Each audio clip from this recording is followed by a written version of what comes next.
mukhang hindi siya iwak. Kasi, hindi naman umiilaw yung anting-anting mo. Gamutin mo na kaya siya para malaman na natin yung totoo.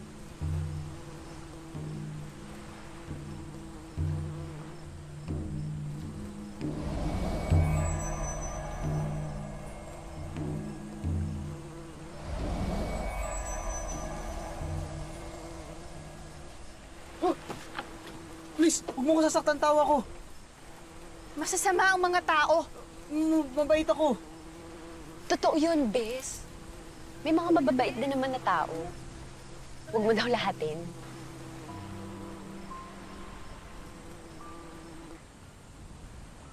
Kung tao ka, bakit ang suot mo pang iwak? Binigay nila to sa akin. Kaibigan mo ang mga iwak? Hindi. Kasi binihag din ako. Kaya ganito yung suot ko. Bihag ka nila? Oo. Ako si Pip. Pipoy. Pipipoy? Pipoy lang. Kaaway ko rin ng mga iwak.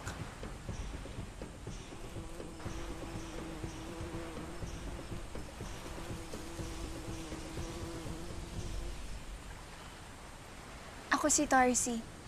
Kaaway ko rin ang mga iwak. At mula ngayon, dahil kaaway mo rin sila, mag-best na tayo. Bes? Best, ibig sabihin, magkaibigan. Mag-best na tayo.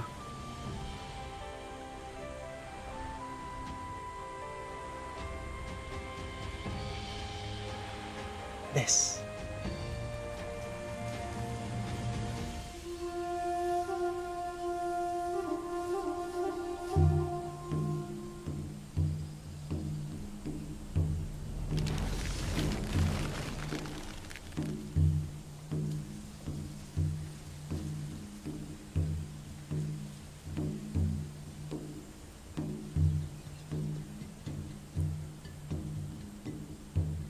Papagaling niyo po ba siya? Apo Laki? Apo Laki, gising! Susubukan ko.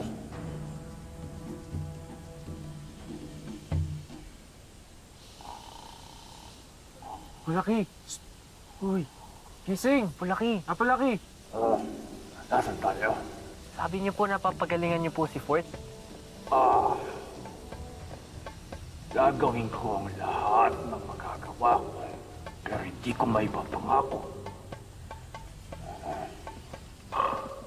Lason sa mga iwak ang sinagtala at kumalat na ang lason sa kanyang katawan. Kaya humihina ang tibok ng kanyang puso. Basta gawin niyo po ang lahat. Baka maligtas siya. Apo Laki! Oo naman.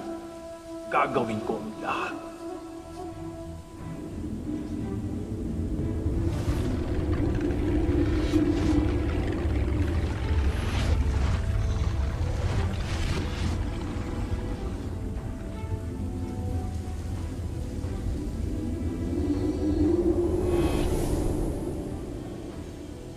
Manda kayo! Hahanapin natin si Pip. Pagbabayarin natin ang waking na nanakit sa kanya ni Ford.